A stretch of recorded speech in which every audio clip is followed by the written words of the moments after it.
Welcome back, everyone. As we enter the second half of November here, I'd like to take a moment and share with you an update on my personal portfolios. October and early November have been a period of better returns, as the market attempts to claw back some of the losses from this year. I'll kick things off with a dividend update, and get to my holdings later on. October was a pretty poor month in terms of dividend income for me. This was partially due to me moving around some money between my holdings, and in general, the first month of each quarter is not a strong dividend month for my portfolios. My total dividend income for October clocked in at $147.89. This was lower than July, the first month of quarter 3, and April, the first month of quarter 2. But compared to October of 2021, this year I received nearly 68% more dividend income. Total dividends received this year jumped to $2,179.40 after October. As of right now, I have received 34.11% more dividend income this year compared to all of 2021. And we still have 2 more months to go this year. My trailing 12-month dividend income also improved after last month. After September, the figure stood at $2,552.15, and after October, it increases to $2,611.98. I predict that I will finish this year somewhere short of $3,000 in total dividends, which would be a little short of double the prior year's dividend income. During the month of October, I received dividends from 21 unique stocks across my 5 portfolios.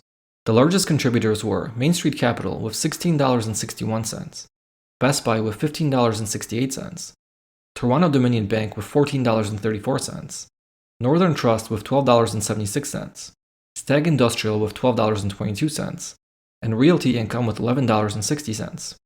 The remaining payments were all less than $10. Looking ahead, my projected annual income as of today has improved from a month ago. Right now, I am forecasting $3,025.21 of annual dividend income based on my current holdings. In last month's update, this figure was $2,965.53, so that's about a $60 increase. This figure is constantly changing as I add new money to my portfolios, also if there are any dividend increases announced and if I shift any of my positions around. In general, this figure should only grow higher over time. I think it's highly likely that my actual dividend income for 2023 will be at least a few $100s more than this estimate. My current dividend yield right now is 2.25%. This is down from 2.63% a month ago. The primary reason for the decline in yield is the positive market return we have seen during the last few weeks. My yield on cost of 2.31% has dropped from 2.4% a month ago, primarily because I invested new capital at a lower starting dividend yield than in the past. Additionally, I've shifted some positions around, and this has also impacted the yield on cost a little.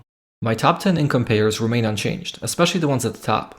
Ares Capital is still my largest source of dividends, and it has actually increased from $287.95 last month to $323.29 as of this update. Main Street Capital, T. Rowe, Stag, and Realty Income did not change by much from last month. Best Buy, that was number 10 last month with $85.78, has improved as I invested more money into the stock. The current annual projection for the stock is $112.85. Home Depot also pops into the top 10, as I have deployed some more capital to this home improvement retailer. Dividend income for Texas Instruments and Amgen has declined a little, as I have trimmed these 2 positions in one of my portfolios as part of a regular rebalance. My dividend forecast for November is $229.39, which is an improvement over the forecast I showed last month of $203.51. The December forecast has also increased slightly from $372 to $375. In prior updates, I would also talk about my dividend increases for the year, but I didn't have a chance to update this data, and I actually decided to clear it from here altogether. I'll start fresh next year, and it should be a much easier process. Alright, let's take a quick look at my current portfolios. The market value as of today is a little more than $134,000. This is a nice improvement over a month ago when my market value was slightly lower than $113,000. My cost basis has also gone up quite a bit, from about $124,000 to about $131,000. This isn't all new money, but also a result of selling and buying some shares over the past few weeks. My gain and loss now looks better than last month. Right now I have a gain of about $3,300, whereas last month I had a loss of nearly $11,000. This figure doesn't really mean much to me, as it's not a true reflection of how well my portfolios have performed. Whenever I sell a stock that is up and capture the gain, my cost basis is reset when I redeploy that capital. So I have this figure shown here, but I personally don't pay too much attention to it. I track my performance separately on a different spreadsheet, and I use that number to evaluate my investing strategy. T. Rowe Price Group remains my largest holding. This has been the case for a few months now. My top 10 holdings as of right now make up 25.59% of my portfolio, and this is a pretty big decline from a month ago, when my top 10 holdings made up 28.88% of my portfolio. The major changes have been a reduction in my Charles Schwab position, They used to be my second largest holding, but after I sold some shares, the stock fell all the way down to number 17. Last month, Amgen used to be my fourth biggest position. This month, they don't even make the top 20 cut. MasterCard, Texas Instruments, and Visa have also dropped out of the top 10 list, as I have trimmed each position recently.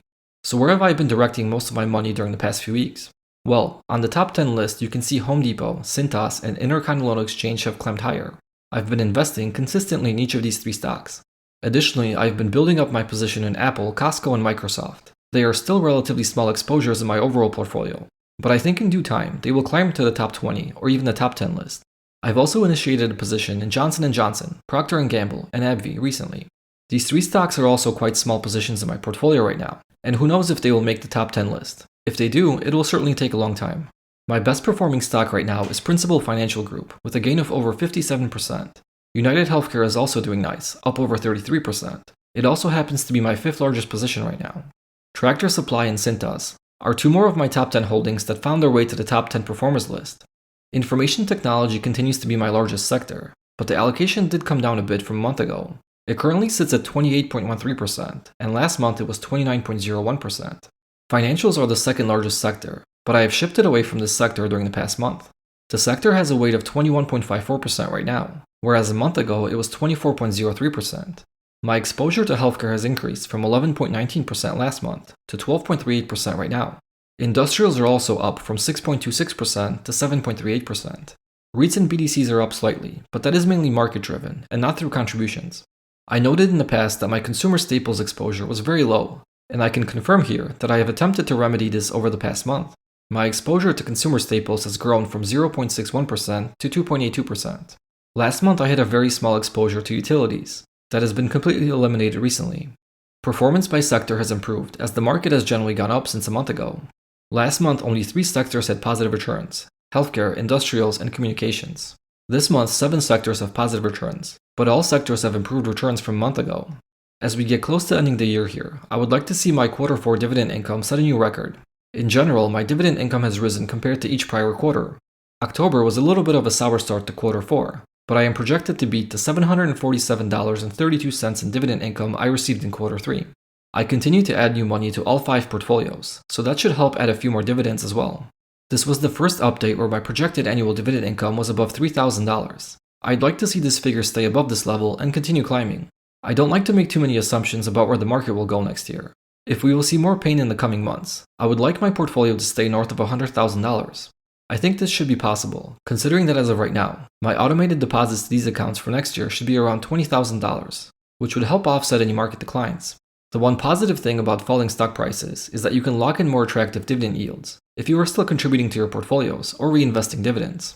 My portfolios all have negative returns this year, but I'm generally happy with where I sit right now. I hope all of your portfolios are faring well this year, and your dividend income is rising just like mine.